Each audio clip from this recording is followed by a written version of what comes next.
Good afternoon. I apologize for the delay. I'm calling to order the Delaware County Board of Elections Board meeting for October 13th, 2022. May everybody please rise and we can stand to say the Pledge of Allegiance. I pledge allegiance to the flag of the United States of America and to the republic for which it stands, one nation, under God, indivisible, with liberty and justice for all. Thank you all. Well, let's start with the approval of the minutes. The minutes were circulated by Mr. Allen, I believe, a few days ago or recently. I have reviewed them. If everybody else has, do we have a motion to either approve or amend them? I'll move to approve. Second. Any comment? Nope. Okay. Then all those in favor of approval of the minutes from the last board meeting, please say aye. Aye. Aye. None opposed. The motion passes. Mr. Allen, would you please present the agenda to the board and to the audience? There are no items to consider changing at this time. I did think that there was a polling location assignment that may be. Well, when we get to it, we're going to pull Darby Borough 1-1, so we won't be acting on that one today. We do, it seems to have a better location, so that's right across the street from where the voters in that precinct were voting at the last election. Okay, so that won't be under consideration. And are there any, are the two B and C under polling place assignments the only two items for vote? C is informational for the board. B is the only item that will be up for a vote, which is an actual change or a series of changes for 4 precincts that we're voting in the same location.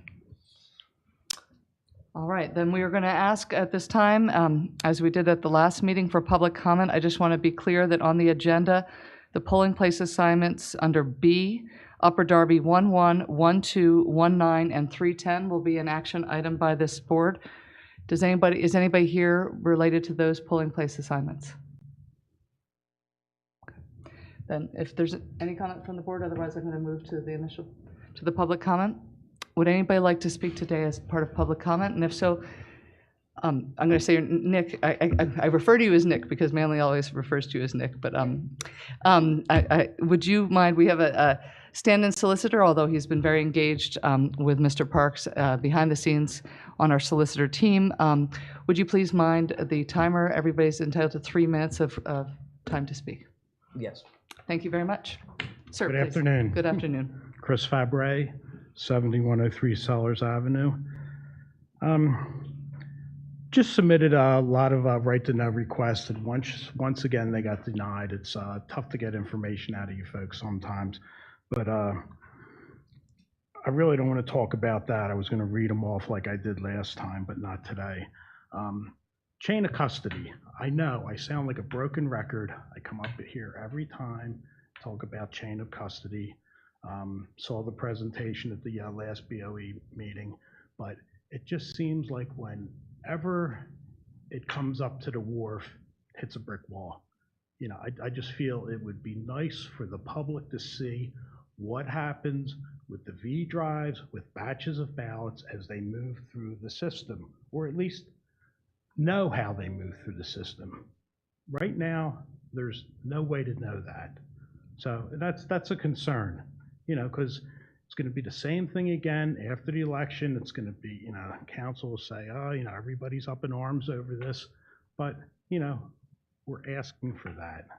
And it just seems like it falls on deaf ears at this point. So that's one point. And I have a question about mail-in ballots. When they go out, what happens to the undeliverable as addressed ballots? I understand that can be a significant quantity. They come back, are they destroyed? You know, so that's what, you know, I'm curious about that, you know, because I think that opens itself up for problems. If they're, you know, if they're undeliverable, they're still valid ballots. What happens to them? Again, is there a procedure for that? You know, I hate to be so black and white, but I just think with something like this, it has to be black and white. There has to be procedures for all that. So, yeah. I just want to make sure we hear everything that you want to talk about before we comment. So. That's about it, yeah, for now. Okay. All right? All right, thank you, sir. You. I think the mail-in ballots would be a good thing to answer. And also, in quickly. terms of the process, you know, in the night of the vote, I expect Mr. Alberts will likely be there. I know Mr. McLean and I often are. And sometimes everybody's busy and we're not the staff. But if there's opportunities for those, I've noticed in the past, the staff, when given the opportunity, has given some idea of what the different machines are and how they work through. And so that if you end up being an observer there at the wharf on election night and you'd like that instruction, if there's an opportunity, I would encourage the staff to provide it. Maybe not every person who comes in, but maybe at set times so that some people. I was at the last election, and it was. I'm just, no, and I just want to say that. I think I've seen them do that in the past. I think it's helpful. I think, Mr. McLean, even you got, when you were on the side of a solicitor in front of representing a party, were given some direction in that regard. But Mr. Allen, would you please, if you would, comment on the undeliverable as addressed mail-in ballots? I'm sure there's a process. Sure. Mr. Fabry, thank you again for your thoughtful questions. Want to address them real quickly. On the right to know requests, I've learned that several right to know requests which were filed through the county clerk should have been filed under the election code with the election jurisdiction. So we've been receiving the denials that the county clerk has been getting. We've been assembling the documents. So documents that include return sheet, we've got myriad requests, some of which are not legally valid, but yours are not, don't fall into that category. So we've been assembling return sheets from 2020, chain of custody documents from the drop boxes from 2020, and I believe you asked for them for 2022? I've asked for so many, probably. Chain of custody documents from, and then undated envelopes from 2022. So we're in the process of assembling those. We'll be notifying the eligible parties when they can come in and inspect those documents here in media. Okay, good. And then secondly, you asked about chain of custody, and you mentioned a brick wall when it comes to the wharf. Once the custody has been taken by a county employee, so to give you an example, for the gray ballot bag, and it's sealed with a tamper evidence seal by the judges, they record the number, the unique number on that seal on the return sheet, and that gets handed over to us. The chain of custody is complete. So whether county employees are moving that sealed ballot bag into a truck or then out of the truck into the wharf or then within the wharf facility into the secured ballot room, which is under camera 24/7 during election time, there's no change in custody. So once we take custody, that's it. Likewise, the V drives, they come in tamper-evident Tyvek envelopes. Once they take custody of the county by a county employee, and that county employee who's then escorted by another county employee, the park police, all the way to the wharf, we've got custody of it. It's cut open in front of the observers right there in the wharf. It's logged by 2 county employees. One is cutting it open, saying which precinct it is. The other one is recording which precinct it is. Okay. So I think what you're suggesting would be that anybody who touches a tray and moves it from point A to point B, such as the cutters that open the outer envelopes to the cutters that open the secrecy envelopes, that level of chain of custody would be ministerially unmanageable. Understood, but how about a procedure? As far as, okay, and I wanted to bring. But I don't want to know, turn this into a Q&A, and I do think you had another question, and I want to briefly be responsive. Lastly, on the mail-in Yeah, ballots, on the undeliverable, we keep those from every election. So those are not opened. Those are kept in the envelope with the yellow sticker on them, and they're separated in a different, distinct tray. They come back to us with the ballot and the return envelope, presumably still inside them, along with the secrecy envelope. So they're preserved, along with all the other election records. Okay, one last question, and I'll leave. But- No? Well, I mean, look, I don't want, this is not a Q&A. Okay. We need to run it, we have a lot of people who want to speak, so.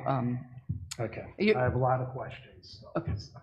Well, and I do think our team makes themselves available as well by email, right, Mr. Allen? And so if you do have questions, please do file them or come to we'll have plenty more meetings in the next month and a half. So thank you. Anybody else for public comment? Mr. Trevor. Louis Troffer, Powder Mill Lane in Wynwood. Thank you. I had questions regarding the return board, and 4 questions. I'll try to get them in. Nice. All right. That was not With the intentional light, or directed at you. With the light shine. Okay, with regarding to the return board, I'm trying to get my thoughts around how this is operating at this point.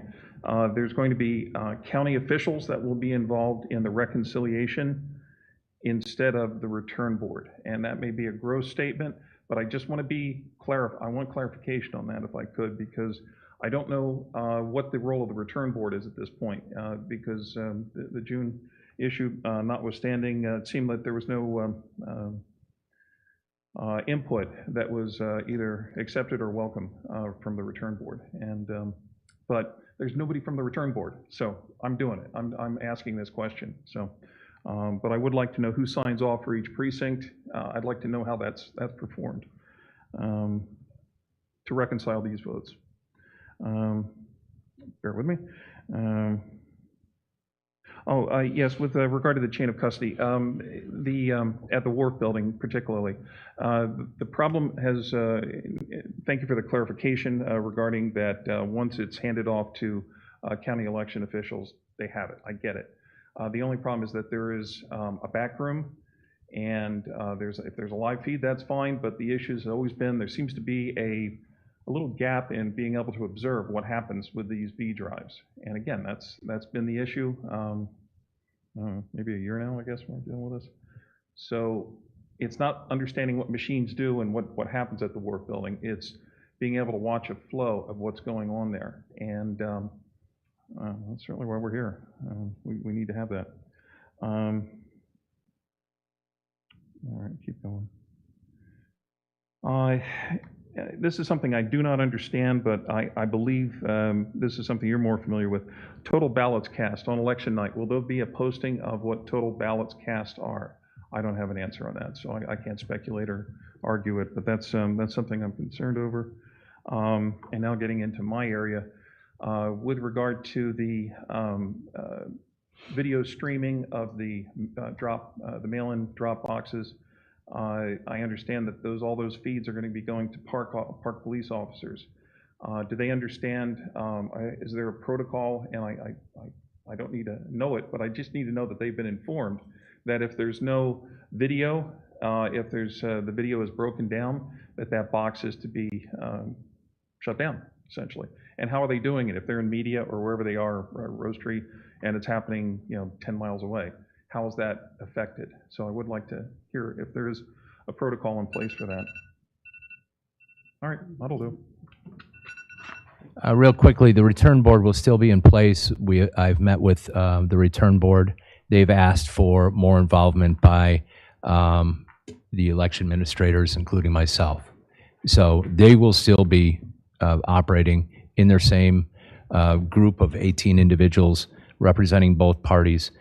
They just want more involvement by the 3 of the different divisions, most notably voter registration, the Bureau of Elections, and myself, to make sure that they have all the documents they need.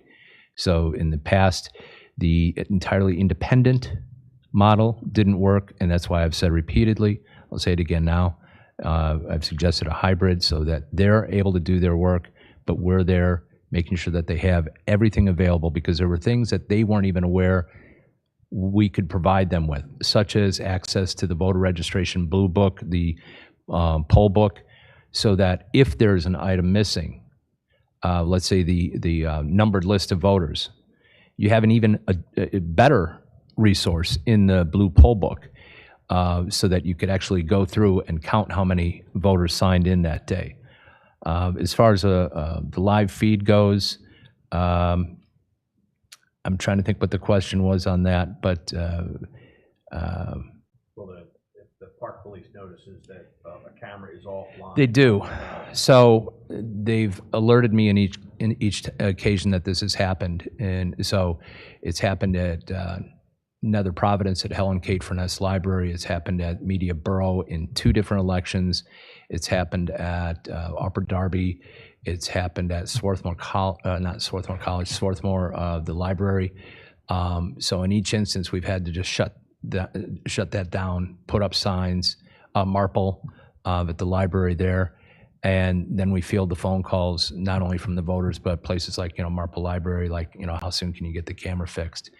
So they do monitor it and they do alert us in real time when any of the cameras go down, and we shut it down.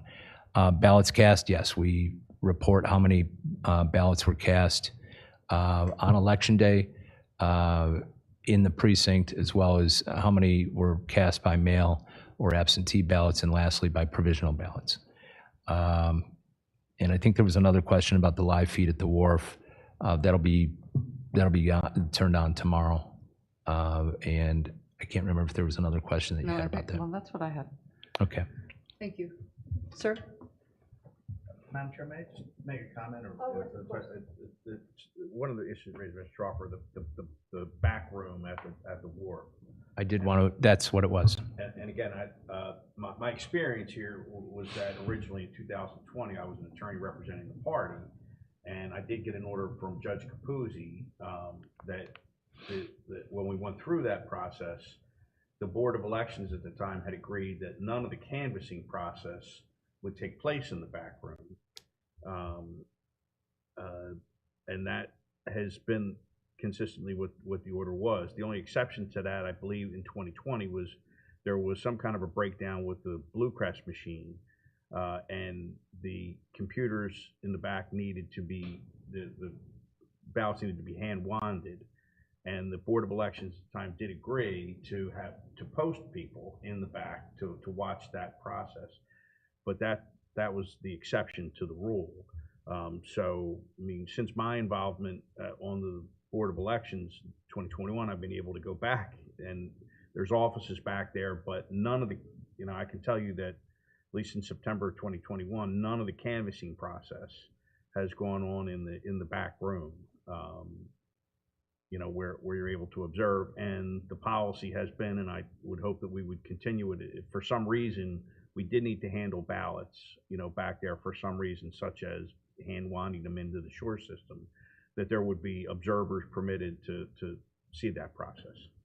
Mr. Truffer, I remember what your question was, and we have had time to discuss this internally. You're talking about also the back room, not back room, but the computer room. Correct. So the V drives themselves are fed into the servers out in front of the observers. So those are loaded directly there. And then there's a download of the latest results count.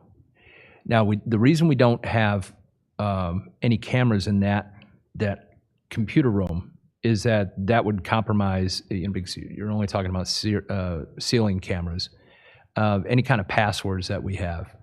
It's not something that we would prescribe. So we do everything we can in the open, in front of the observers. All of the V drives are loaded in front, right on the servers, right next to the observer area. There's probably about a 1-2 foot gap in between where people can stand and where we're actually inserting the V drives and uploading those to our system. So we won't be adding a camera there in the back computer room where the people who handle the database used for each election are entering passwords every time that they're logging in. But Mr. Allen, there's an opportunity then, because what is posted in the computers in front of everybody is the vote, and then that's just a transfer system, because we don't want the system that has the V drives connected to the internet. That's all for part of the security, right? So, yes. So you understand that. So that's why that room is not, I would say the opposite. You have the opportunity to check clearly what the postings are for what the vote as it's counted is. If it's posted somehow inappropriately on some public website, then you would be the ones, the observers would be the ones to be able to check that. So I think it's absolutely the right way to do it. But thank you, Mr. Allen. Sir, now you've been patient. I appreciate it. My name is Scott Thomas from 703 Barclay Lane in Broomall, and I'm also the Judge of Elections in Marple Township. First, a quick comment. I guess about a month or so ago, I had asked if there'd be an opportunity for the training team to make available the use of hands-on setting up the equipment. And a friend of mine passed me along an email saying that was made available. I think last Saturday I happened to miss it. But I think there's another one Saturday before the election, which I'll try and make that one. But I want to thank you for following through, and hopefully maybe you had a good turnout on that Saturday. Or We did. Oh, good. Yeah, because I've been talking to other people trying to encourage them to become, poll workers for the first time, and for me it was intimidating. But to have a chance to touch and play with it is helpful. So thank you for that. My question is. I've come across the PA website election law that's online, and there's a reference made to when the possibility or when machines break down, 50% of them break down, that emergency backup ballots would be made available. And it says that provisional ballots or absentee ballots could be used in lieu of the machines not working, and the voters would just fill those out and they would be dropped into that, I guess, emergency bag. So my one question is the county going to provide that in those extra ballots, emergency ballots, or extra provisional ballots in the big cage? I know there's like a handful of provisional ballots, but No, you wouldn't use provisional ballots in that instance. So, trust me, there'll be far more than adequate ballots. I mean, we were already prepared. We had already ordered 85% turnout, which for a midterm is not going to happen. And then this summer, they rewrote the law to be, they went from one extreme, which was take the average from the previous 3 elections, add 10%, which is not a good way to run an election. So they went to the other extreme. They said 100% ballots for how many registered voters there are, minus however many applied to vote by mail. So we're going to be at like 94%. So there's ample supply of those ballots. We do have in each precinct, the ballot box has an auxiliary ballot box to use, an emergency ballot box. So please don't use provisional ballots. For people who are entitled to cast a normal ballot. There are no mail-in or absentee ballots that are supplied to any precinct. Right. So they would just use the regular ballot. And then they would you would use drop it in the the auxiliary emergency ballot bag. box. Okay. Once either the equipment is replaced or a rover, a technician comes out and solves whatever happened, whether it was a paper jam or replaces it if necessary, then we instruct the judges on how to then use a bipartisan team to remove all of those from the auxiliary ballot box. And this is a standard procedure across the United States, and then feed those in one at a time. Okay. And if the machines weren't, I don't know if we've ever got to the situation where the machines weren't fixed and the poll was closed and you still had those uncounted ballots, would the poll workers count those? No. Or they would they just would go back then, and somebody else would count if them? it's still not resolved at that point, they would close the polls. They would basically secure the ballots that were cast and in that auxiliary ballot box, put those in the ballot bag like they would, seal it, and then we would have to look into announcing to any interested parties on a subsequent day, hey, we're, Norwood won. It went down. It could not be replaced by the time the polls closed. We're going to do a full count of those on Wednesday or Thursday after Election Day. So that would be how you would handle that. And We would fortunately have not had to do that. Okay. And would the poll workers be involved with that? Or would that be happening something at the courthouse where that would take place, like where you count the absentee ballots? It would likely take place at the wharf. We would have, the ability for any observers to be able to see the seal, that make sure that they can see that the seal was the one that the judges placed on it in the polling place on election night, so that there's no question about the provenance of those ballots. All right. Thank you. Sure. Thank you, and thank you for your service, sir.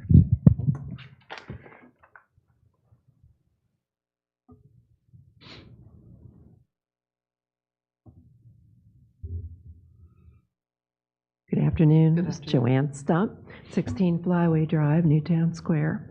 I'd like to comment on the recent history of election processes in Delco, especially in relation to the Wharf Vote Counting Center.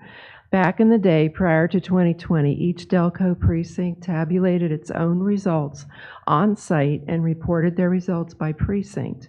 The election code required 5 election officials per precinct, 3 of which are duly elected, representing both major parties and working together as citizens to tabulate results and reporting them by precinct.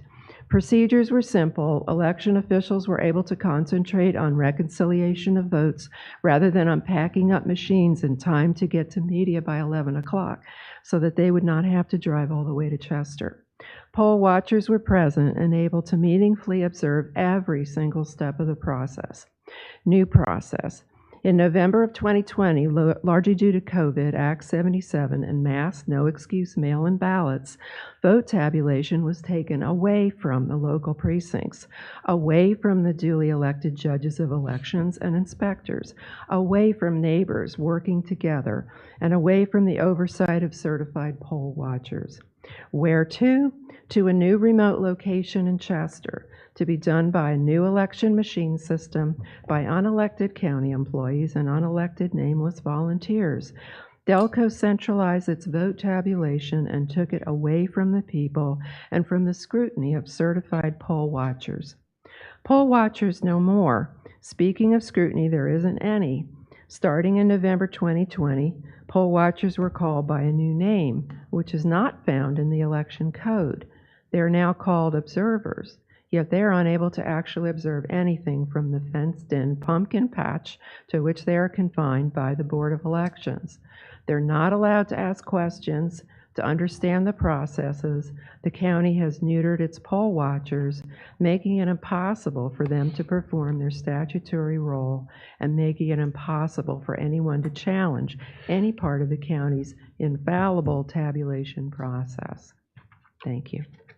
Thank you.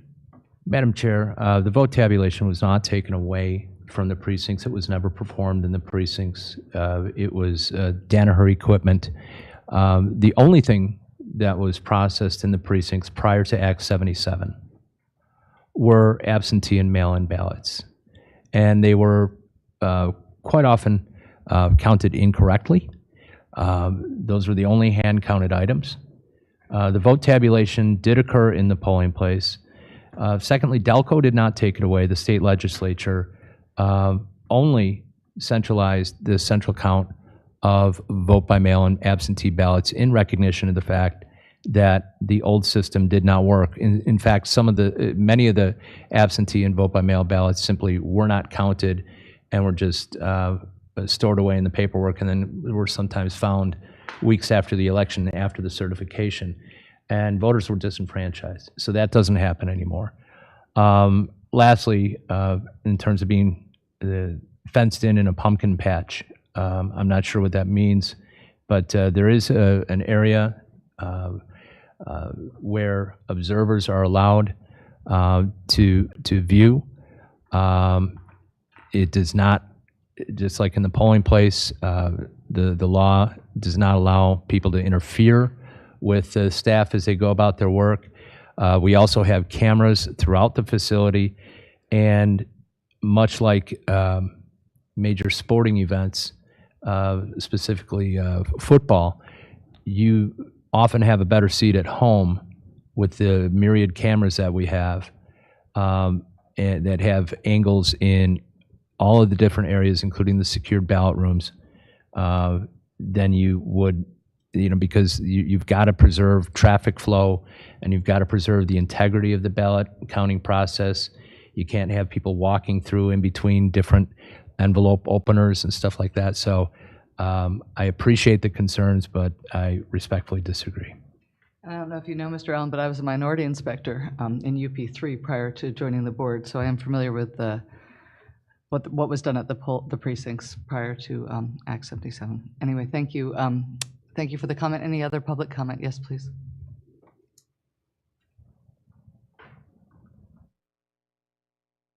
Yes, hello. Joyce Schwartz, 514 Lombardi Road, Drexelville.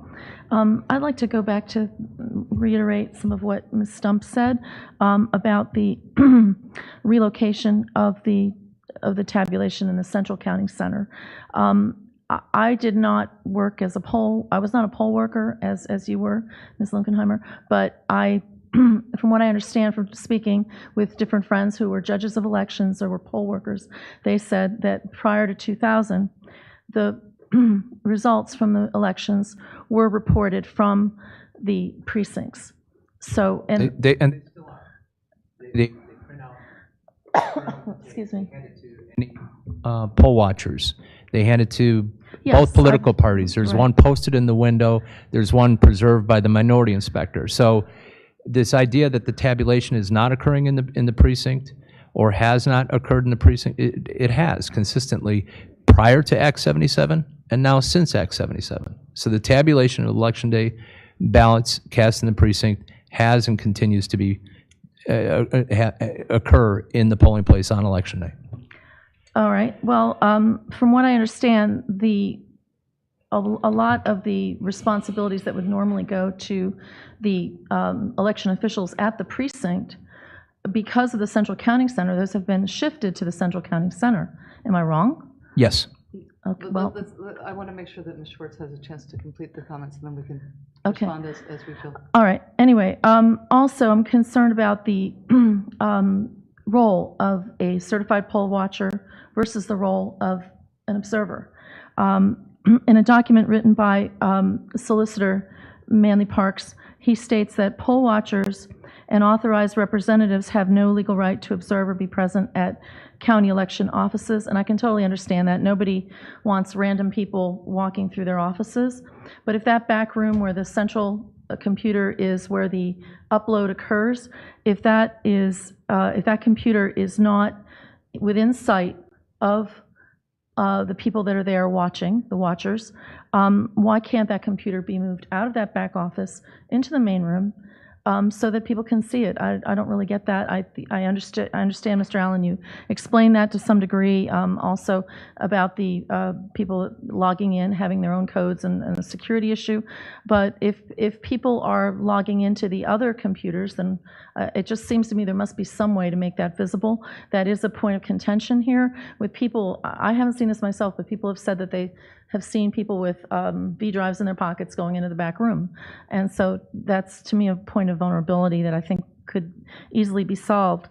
I think, okay, go ahead. Also, I think that it was easier for poll watchers to observe the tabulation at the precincts than it is for the new term, which is observer, to observe things at the Central Counting Center. So I wish that we could come to some kind of understanding as to how it will be done this year, if there will be greater opportunity for observation of those back rooms to poll watchers this year. I also have just a concern about the recent SCOTUS ruling about a county. I'm sorry, I know I'm out of time. Can I just finish my question and then I'll sit down? All right, I'll just finish my question and then you folks can respond. So I just wonder if the county is intending to comply with the recent SCOTUS ruling about not counting mail-in ballots that have no dates or absence of dates or incorrect dates or absence of signatures. And that's all I have to say. I understand that, at least, I think as a board, I know we'll have some questions for Mr. Allen about that at the right point in time during his report, so. Okay, I'll just sit down and let you folks respond. Thank you. In terms of the V drives, I just want to point out that at the precinct, when the tabulation occurs, when they close the polls and they print out the receipt, the machine tape, the machine tape is made available to all the different parties who are there. It's posted in the window. It's given to the minority inspector to take home with that person. The V drives are then removed and transported to, or the V drive from the touch writer, which isn't going to have anything on it because that doesn't gather votes, and then the V drive from the scanner. Both of those V drives are put in a Tyvek bag. It's sealed. The judge and the minority inspector sign over the seal. It gets transferred to, it won't be at Rose Tree Park, it'll be here at the Government Center. And then it's transported to the wharf facility, technically Union Power Plant. And then from there, it's uploaded into the system. If there was ever a discrepancy between that tape and what's uploaded, it would become immediately apparent to A, the poll workers, B, the poll watchers, and anybody who got a copy of that tape, or anybody who walked up to that window at that polling place and checked out the results of the tape. So I understand the concerns about the V drives. We take the security around the V drives very seriously. There are other safeguards on the V drives to prevent them from being tampered with and entered in and having data entered into the system. But there's never once been a discrepancy between what the V drives report, what we post to the web, and the tapes themselves. Not at this past election, not at any previous election. So I get how we need to take care of the V drives. We do take care of the V drives and make sure they're secure. But even if someone were to believe these allegations about people walking around with them in their pockets, which I don't, you know, it doesn't change the fact that the results have matched at the wharf, and they're reported right there on a screen for any of the observers to see. And they match those tapes that are produced on election night at the polling place. And during the audits, they've matched the paper ballots as well. Sir? Hi, my name is Martin Curlish, 332 Virginia Avenue, Havertown. All this the talk about V drives and tapes and stuff kind of makes me nervous, but this is a thought I had. But I had a number of questions. One is every vote supported by a signature which closely matches that on the registration list? Whether it's an in-person vote where when I go, I have to sign my name. And I understand for the mail-in ballots, there's the return envelope, which is supposed to be dated and signed. And so whether the signature on the registration or the poll, whatever the thing is that you sign when you go in, that and the return envelopes, is every vote supported by signature which closely matches that on the registration list, then are all votes supported by manually completed paper ballots. The reason I ask that is, in looking through the documentation on the website, the different poll workers, their titles, one is machine inspector. It says the machine inspector assists in the operations of the ballot scanning equipment and the ballot marking device on election day. And I'm wondering, what exactly does the ballot marking device do? Regarding drop boxes, voters may return only their own ballot, and I'm wondering how they are actually secured. I guess they're on video, but what if the dropper returns more than their own ballot? What happens? What if he's in a hoodie and a COVID mask? You can't identify him, but he dumps a bunch of ballots in. What happens? 42,000 ballots were sent out. There's 40 boxes for 16 days. I'm just wondering what happens. On the return ballots, it says, to assure smooth processing of your ballot, blah, blah, blah, avoid returning a so-called naked ballot. Each voter should place the voted mail-in absentee ballot in the secrecy ballot and secrecy envelope, blah, blah, blah. Once the return envelope is sealed, the voter should be sure to sign and date the declaration on the outside of the return envelope. And I'm questioning, why is this should? Why is it not must? What happens if the voter does not follow the shoulds? That's one of my questions. Okay. Quickly on that one, I'm not trying to make fun. It should be must. So where is it? So what are you reading from? I'm reading from the website. From ours, or? Yes. Okay, well, I can look into that. I'm quoting, I'll give it to you, the quote again. Quote, to assure smooth processing of your ballot, voters should complete the declaration on the return envelope and avoid returning a so-called quote unquote naked ballot.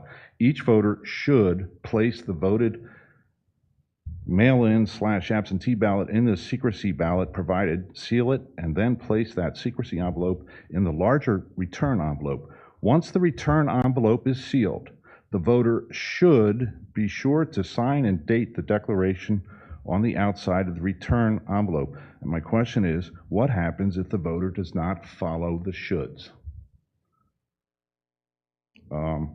Also, I'm certainly hoping the return envelopes are retained, just as valid, just as important as a mail ballot.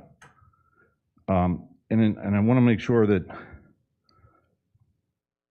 the secrecy envelope that they take out of the thing is not put in the to be counted bucket unless the return envelope is totally okay.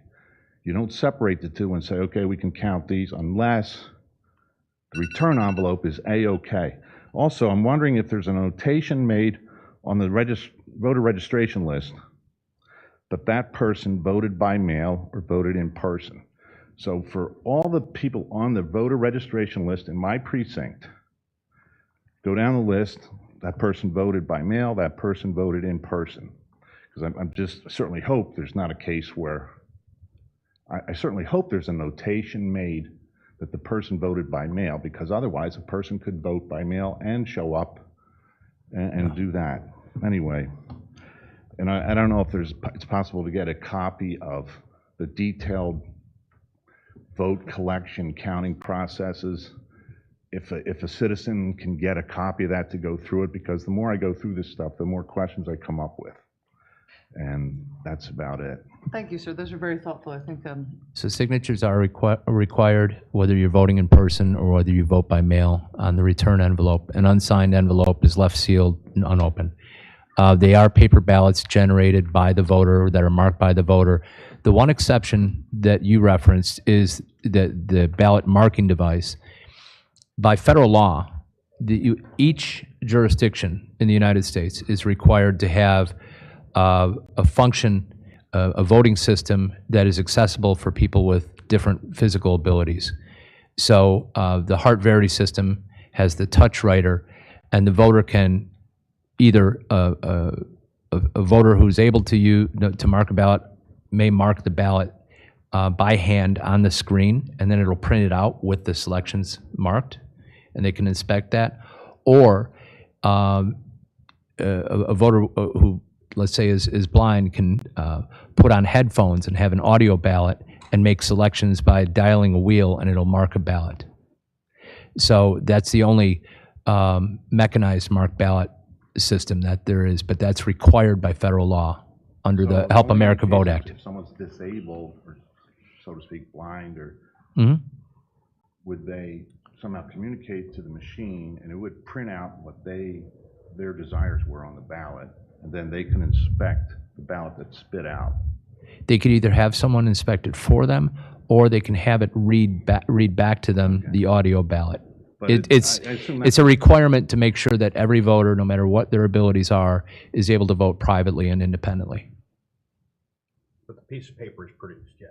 Yes. The a piece of paper will support every single vote cast. Yes, sir. And a signature will support every vote. And when the signature is checked on the return envelope, who does the checking? Is there two people, one from each party, doing the scan and comparing it to the registration list? I mean, how thorough is the check of the signature? No, sir. Once, if the signature is a match, it does not go for further review. If it looks like it's a complete, who determines that it's a match?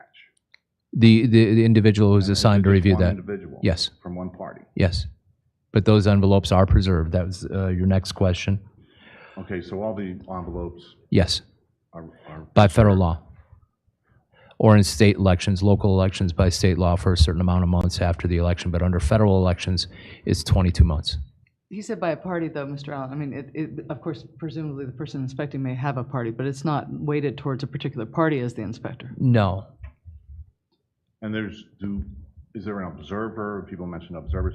Is there an observer observing the person handling the return envelopes, looking at the signature, comparing it to so the observer could see, I see the signature on the envelope and I see the signature on the registration list?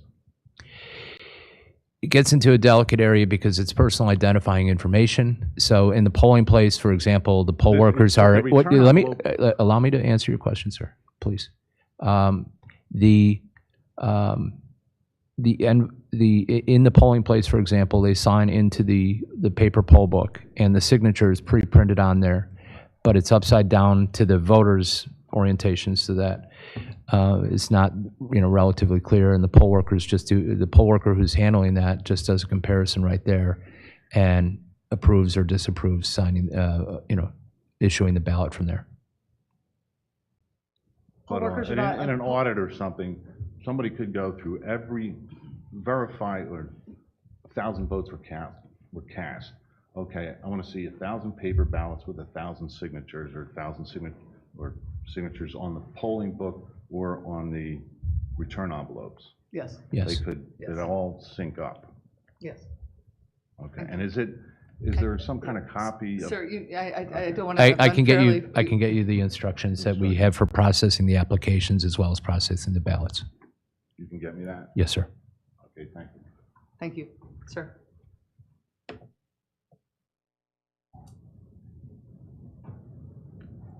Bill McIntyre, 215 Cherry Hill Lane, Blue Mall, Pennsylvania. I understand that the concern for being able to have the security of passwords being kept confidential. Okay, it's critical. My question is, once you're in this process of getting that information, is there a procedure in place, or should there be a procedure in place that there's automatic, the password today is going to be, your passwords will expire at the end of this. You'll have to change your passwords on a very tight schedule. So that way, any information that may have been gleaned by people that were looking for passwords, well, that password really just has a certain useful shelf life. It would be completely worthless afterwards. So that was basically my concern. Is there something in place, or should be in place, in these critical moments, that passwords are changed on a much more frequent, mandatory passwords are changed to safeguard everything? I think the requirement in our IT department is every 3 months, or is it every 4 months? 3 months, every Yeah. 90 days. So, but you think about it, at this time when people would say, hey, we need to exclude a certain area because we're worried about that. Well, should it be like, okay, close business today, tomorrow's a password change? Regularly in, non-voting times, you could say, yeah, 3 months, 2 months, whatever. But with all the information being that and stuff like that, and the concern about the privacy and the confidentiality about that and integrity, this way, if passwords are changed and changed frequently and mandatory during that process, one, it'll safeguard the information, and two, I think it would give the citizens in this county, hey, they're doing it right, and there's going to be a less opportunity for any type of tampering, interference, or whatever. And so that's just a thought I had when I was listening to this. It's a good question. Okay, thanks. 99% of our employees, just so you know, do not have any kind of access to the balloting system. That's limited to 2 distinct individuals. The logins also are 2-factor authentications, so that it requires usually a text type of message through the phone, which you then must confirm on your phone. So it's not limited just to the password. So if somehow I was lackadaisical and had my password in my wallet and left my wallet on the SEPTA, the person who found it wouldn't be able to log in as me. Okay, like I said, it's just that. It's a good question, though. Would be, Yes. all right.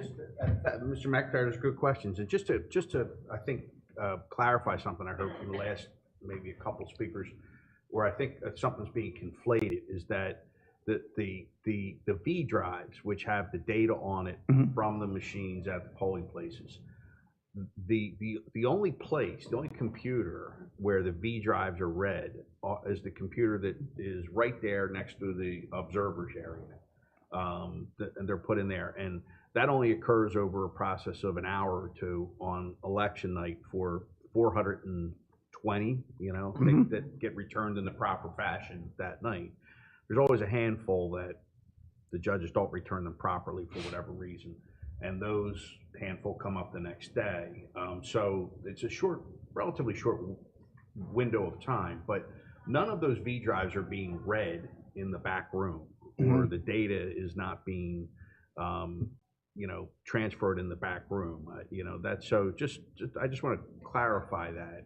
The V drives don't go to the back room, Okay. to be read out of the sight of any observers.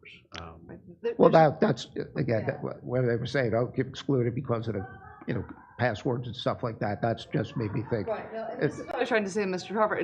What needs to be apparent so that there's transparency and review by the public is conducted in the public, disconnected Right. from the internet, right? We don't want, if we had the internet connected to our polling machines, we'd have a whole different Oh, yeah. issue. So that upload later and separate, it really is something different. You can validate the V drives and the counts as an observer or on the cameras for the public. That's really where, and when I said I don't want that changed, I don't want our computers that read the V drive connected to the internet, right? I mean, that would be, we'd be here for a whole different reason. So, so thank you though. I hope that's helpful. Thanks. It's my first time here and learning a lot of things, so. Yeah, Good. Thank you for coming. Thank you. Please.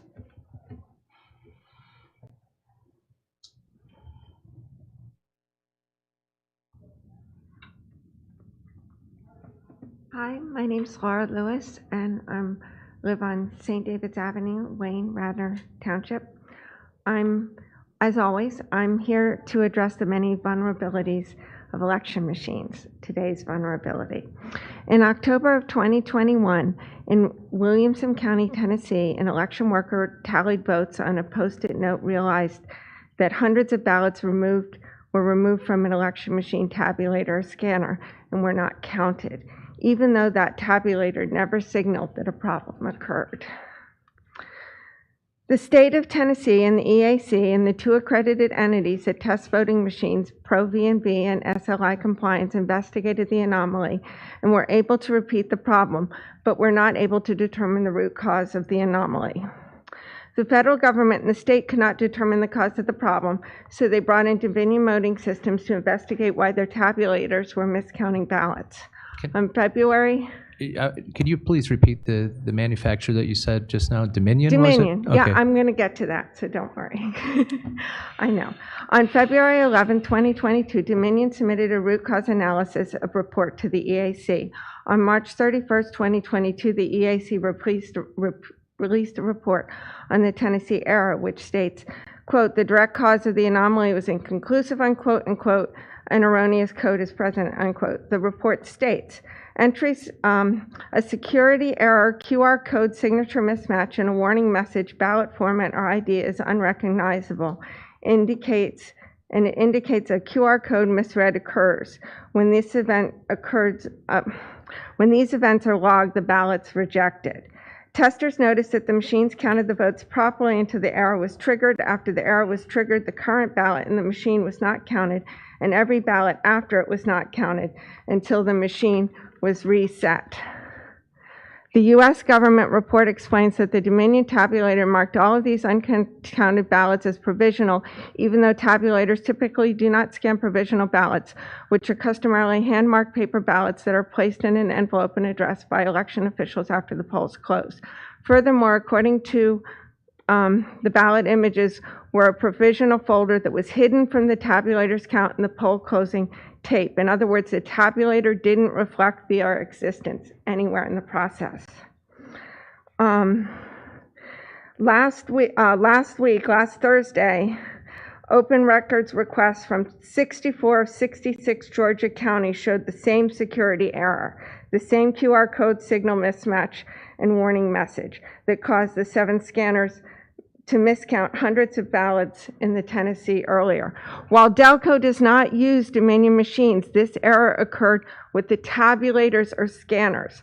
All of the voting machine company vendors utilize the same COTS or hardware components, meaning this error or others like it could be present without our knowledge.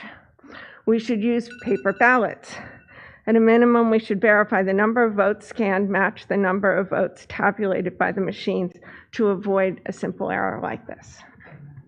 Very quickly, we do use paper ballots, and real quickly, we do not use any kind of barcodes. It's a scanner that reads the markings on the ballot in the, that correspond to, so quite honestly, But it's an error No, with it's the not. scanner. You understand, it's not It's an error not. with the I appreciate machine. it. We're It's not not at all intense the here, same. Georgia. Your point is perhaps this could exist somewhere else. I appreciate your use of your time. Thank you. Did you already, you, I just wanted to know if folks could address the question about the SCOTUS ruling. we do. we will. We're getting to the reports. All right, if no other public comment? Okay, then please, if we could proceed with the Director of Elections report. I'll try to keep it brief. Also, after running the mail-in and absentee ballots test decks, we completed the printing of the first batches of just under 50,000 vote-by-mail and absentee ballots, the first and second batch. The third batch will be prepared to go out to the printers tomorrow. In tandem with that mailing, we opened only the drop box here at the County Government Center and Media. The list of drop boxes is included in the mailing, and it indicates that all of those drop boxes will open 15 days before Election Day on October 24.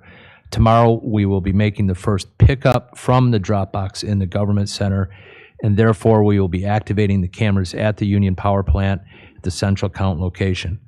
Next, since the last meeting, we completed the test decks of ballots and the printing of the ballots. The test decks are not to be confused with logic and accuracy testing.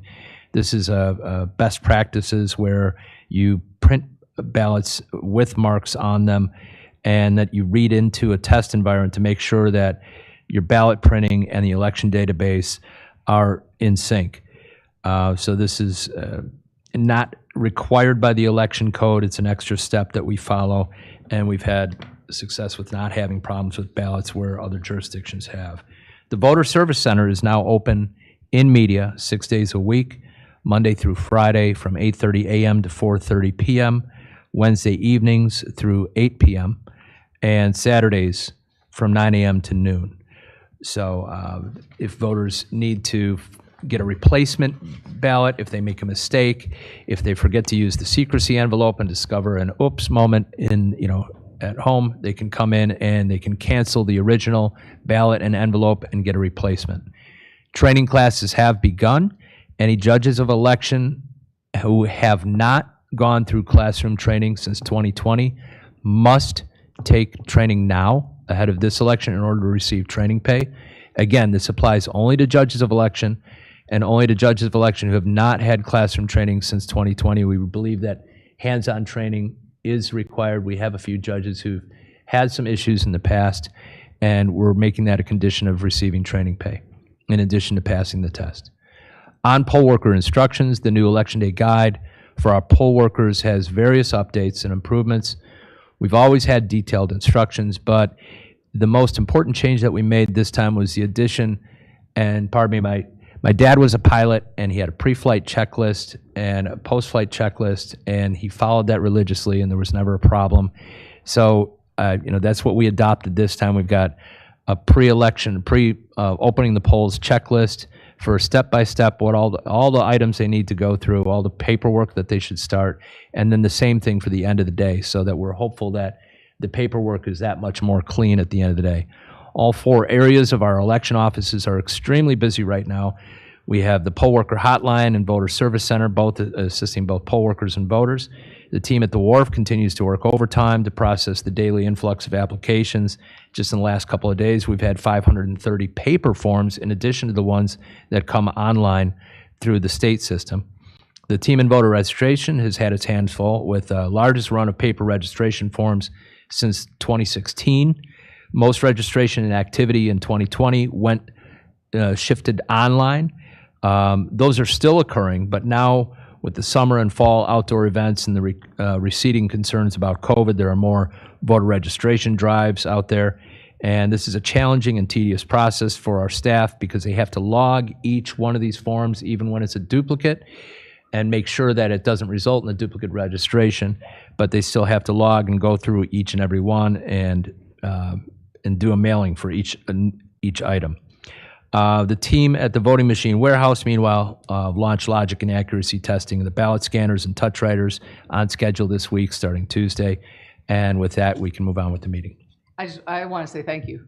Everybody's working hard, so I don't want to just isolate one group, but I've had so many people so grateful to have already received their mail-in ballots with so much time to return them. So thank you, everybody who is part of that, those who are here and those who are not.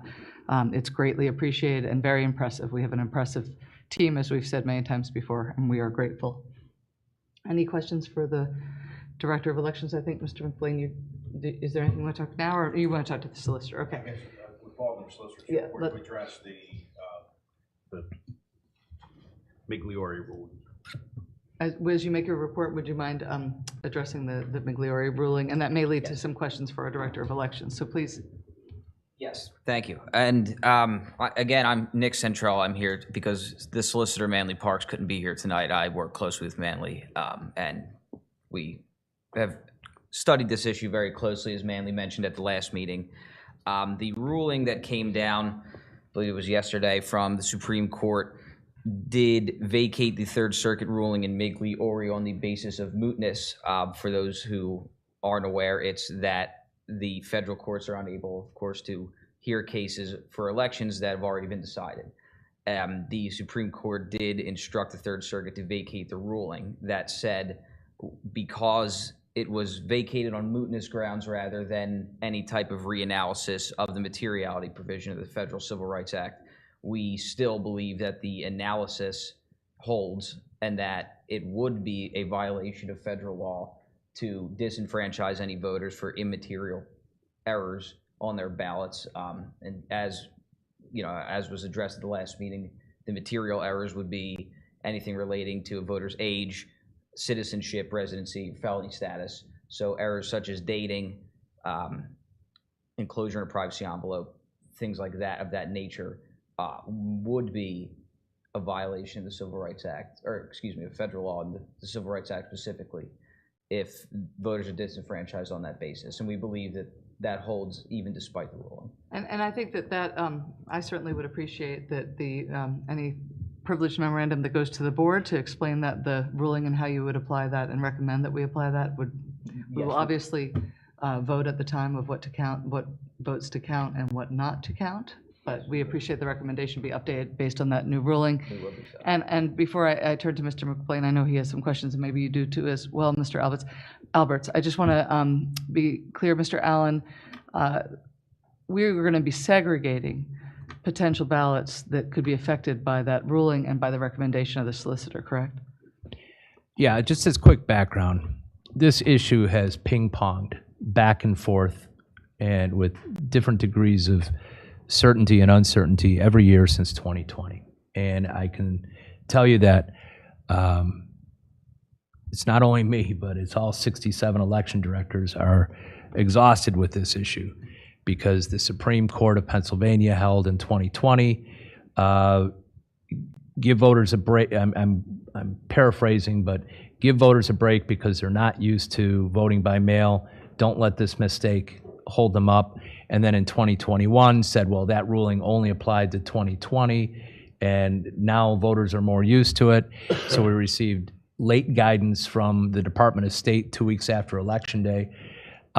Then we received this advice, this ruling in the Third Circuit, and we were told to count the undated envelopes in the 2022 primary. We did so, but I purposely segregated those in a separate batch so that if we got another conflicting opinion or directive, that we would be able to back that batch out and not impact the results if we got.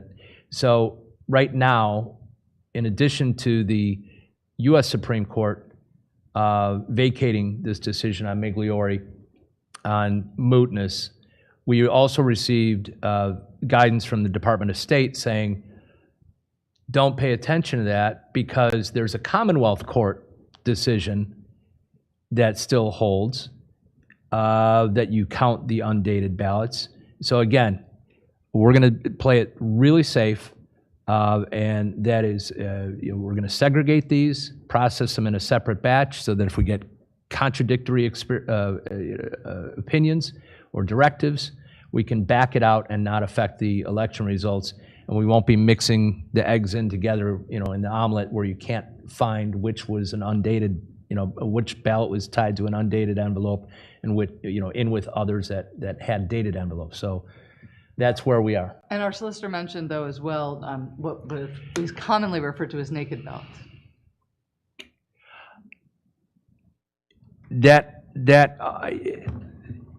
We've received that preliminary information or advice, and I've been going back and forth with legal counsel on that.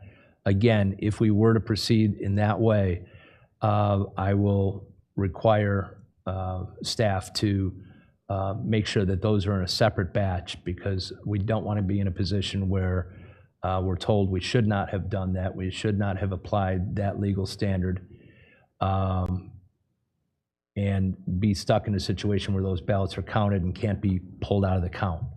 So basically, it'll be like, we have 428 precincts in Delaware County, so these would be processed almost like as a 429th and 430th precinct, so that if we needed to, we could back out those results and still have everything else intact. Thank you. I agree with that, and I expect that will be the case, because that is of the utmost importance as we go through this, and I assume that we expect other legal rulings to happen between now and the count itself, but we'll keep an eye on those. So, Mr. McBlain? Well, Madam Chair, I think I agree with what you said and what Mr. Allen said in terms of the way to handle it. And this sort of comes back, I think it was Mr. Kurlish that, said what it should mean. It should mean should, or should mean must, should mean shall. Well, 2 days ago, should mean should, Yesterday, now should means must. But the Department of State, tells us, no, it really should be should. So lawyers have a great way of screwing things up when it's perfectly plain language. But as you've heard, all these, the issue of the, undated outside envelopes is banging all around Pennsylvania and federal courts, and it's not at all clear, what the answer to that is. Along those lines of cases, the solicitor had produced to us a couple of white papers that with instructions about how to do it this year. And I would ask, and again, we anticipate that there will be further litigation on this, but let's go back and re-examine those, because they are all based on the, Migliore decision. And it may be that the reasoning there will stand up. I mean, I imagine somebody will get this before the Pennsylvania Supreme Court, before Election Day. Who knows what the decision will be, since we now have an even number of justices. Even the Commonwealth Court decision that upheld, the Migliore was based on Migliore. I mean, so, are we back to, the 2020, Democrat Party case where the Supreme Court said absolutely under Pennsylvania's Constitution, there must be a date there that's required by the legislature. So I would agree that we should segregate out, because our advice really thus far was that naked ballots, would be counted this time around. We should segregate those, rather than just put them in the stream before they're counted. And then we'll get more guidance, I think, before we open up before they start canvassing the outside mail-in envelopes. And then also the provisional ballots. There was the question about whether the two signatures were needed. Once again, Migliore, I think, affected Mr. Park's rationale. He may stick by that, but it may or may not change as we go. But we obviously have time before the provisional ballots. But a lot of these things are up in the air, at this point. But I certainly agree with what Madam Chairman talked about and what Mr. Allen described in terms of how to handle this. And just to comment again, we will be producing updated reports for the board's consideration. You may have to do more than one. Yeah. Thank you. Mr. Alvarez, would you like to say anything? Yes, I just want to follow up a little bit on the training of poll workers. I know that folks are working hard to fill vacancies on precinct election boards, and I'm wondering If Mr. Allen could give us an update on how that's going. I've heard anecdotally that a number of folks who are elected or appointed to election boards have declared their intent not to serve and instead are requesting poll watcher certificates. Is that rumors? Is that true? Is that something you're aware of? I think that's more rumor than Okay. anything. Our numbers are pretty solid. We're not receiving, any untoward numbers of resignations. Delaware County is one of the best practices that we adopted here was to mail out the election day guide to every single poll worker. We completed that earlier this week, and we do that in part to remind our poll workers that, hey, you're signed on to work, and B, give us a call if there's going to be an issue. We received a number of calls about training sessions about what they're seeing that might be new to them in the guide, but we're not seeing any kind of exodus or anything like that. Do you think we're pretty much on track to have everything open on time? Do we feel good about staffing? Do we still need to be redoubling our efforts to recruit people? Well, I mean, yeah, I think we're in good shape. We're not 100%. There are always some precincts that are out of balance. Patty Carfagno, this is the one I'm looking over as I speak. We always have some that, by out of balance, I mean, we have some that have 6 or 7 because they have 2 or 3 individuals who work, or 4 individuals who each work a half day. And then we have others where we only have 2 or 3 right now. It depends on the jurisdiction, but we're, knock on wood, we're in pretty good shape right now. Okay. And for the benefit of everyone, Jim knows why. This is a lot of people get really radicalized and involved with elections and various election cycles. For me, it was, I've been involved with elections for a longer time, but why I got interested in this process so much is in 2012, I observed a polling place that did not open until 12:15. We had people there, standing there, asking voters, would you like to serve for the day? And nobody wanted to serve until 12:15. And so when I hear people ask a lot of good questions about mail-in ballots and drop boxes and talk about how we should be voting in person, I would just like to remind folks that we can't vote in person unless people volunteer to work more than a full day inside the polling place. We had several people putting in work from the time the polls open till the time the polls close, and time before and after that. This is a very significant amount of labor we're asking people in our community to do. And so I would encourage people, if you have questions about the election process, if you have concerns about the election process, the best way to learn the most about election processes is to sign up to work a full day shift as a judge of elections, majority inspector, minority inspector, clerk. We need your help. If we're going to have in-person voting, that's what is required. So that's all I want to say. No, it's fair. And that and being a juror, those are 2 incredible civic duties that people can render. So I totally agree with you, Mr. Alberts. All right, are we at is there anything else from the solicitor report? No. Then, Mr. Allen, we return to you for Dropbox status. So at the last meeting, I mentioned that we had an issue with the camera at Marple. We solved that. We're still waiting to hook up the camera at Milbourne, where we had to relocate it because the borough did some remodeling at their hall that required us to relocate the Dropbox. We also are looking into trying to solve a new problem with the one in Lower Chichester. So. Thank you. All right, now we turn to the polling place assignments, and I think we have 1 for action, and then 1 is an inform.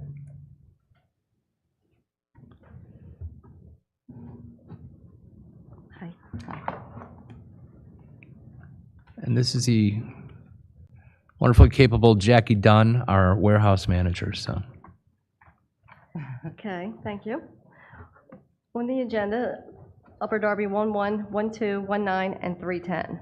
Currently located at Bethany Presbyterian Church at 5 North Concord Ave. I was contacted by the Bethany Church that they have an event scheduled on November 8th, so they are unable to host this year's general election.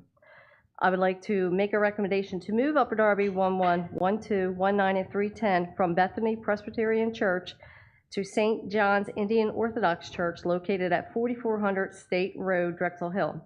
Survey has been done, meets ADA requirements, the signs proposal have been placed, and party leaders have been contacted, and we have a bipartisan agreement. Well, that's great. Any questions for Ms. Dunn? Then do we have a motion to adopt the recommendation? So moved. I'll second. Any comment?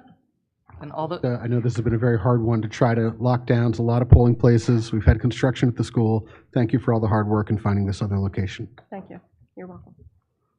all right, all those in favor of adopting the recommendation, please say aye. Aye. None opposed? That passes. Thank you very much, Ms. Dunn. Did you want to inform us about Springfield 7-1? Well, I would, That's the name change. yes, that's just the name change, and I'm just saying it for the, in case anybody, in case anybody's watching, and I No, understand that we understand, but. So just to be clear, this polling place did not change. It's the same address, it's the same building, but the name of the site changed to Spring Valley. So out of an abundance of caution, we sent out a mailing to those voters. So it doesn't really constitute a change. It requires the board's vote.